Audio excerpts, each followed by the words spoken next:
Structural search is one of the three ways that you can search code with SourceGraph. My name is Marek. I'm an engineer at SourceGraph, and in this video, I want to show you how you can use structural search in SourceGraph, and I'll share examples of the kinds of things that you can do with it. Structural search is a way to search code that takes into account the code's syntactic structure. This means it goes beyond regular expressions, which are great for matching patterns of characters, and it lets you match patterns in the structure and the syntax of the code. Let's jump into some examples. We can use a well-known code base, the Linux kernel. It's mostly written in C, but you can use structural search with any programming language. You can search over any public repositories that are indexed by SourceGraph, and you can also use SourceGraph to search your own private code. To enable structural search, click on the structural search toggle on the right side of the search box. It's represented by an icon of square brackets. I'll begin the search with a repo filter to select the Linux kernel repository on GitHub that I want to use for these examples. I'll use the language filter to specify that I'm looking for files written in C. Because structural search takes into account the programming language in its matches, you'll get better results if you specify the language with the language filter. Suppose I want to find all calls to a function with a particular first argument. Let's say I'm looking for the function fprintf, and I want to find all cases where the first argument is the standard error stream, or std error. Since I'm only interested in the first argument, I can use a placeholder for the remaining arguments. Placeholders in a structural search are called holes in the pattern. The ellipses is a type of hole that matches any number of arguments.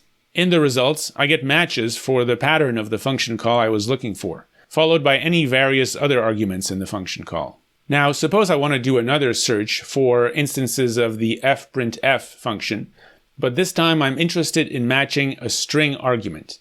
Structural search supports using placeholders or holes in the pattern inside of quoted strings. Here's a search where I use the ellipses hole to match any initial arguments, followed by a string that starts with error, and an ellipses within the string to match anything in the string after that, and finally followed by another ellipses to match any remaining arguments. The results show instances of these function calls where there's a string argument that matches this pattern.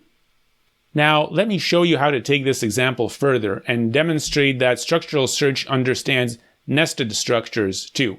Suppose I want to narrow my search to find instances where the last argument is a specific expression. Let's say it's a call to a function named strError.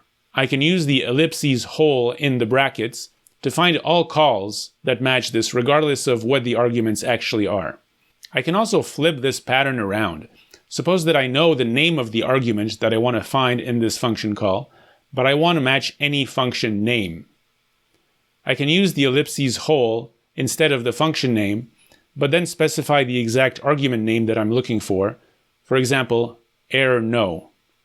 Now I'll get results where this specific argument name matches, but the name of the function being called here can match anything.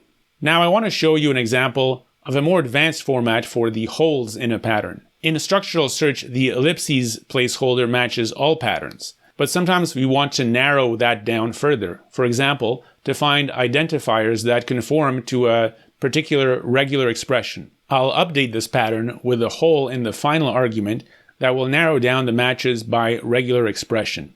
This is part of the structural search syntax that lets you be more detailed in the matches that you're looking for. The colon and the square brackets indicate that this is a structural search hole pattern. The tilde indicates the start of a regular expression, and then we have a regular expression that matches any identifier that starts with opt_. And in the results, now we're getting matches where this final argument conforms to the regular expression in this pattern that we've provided.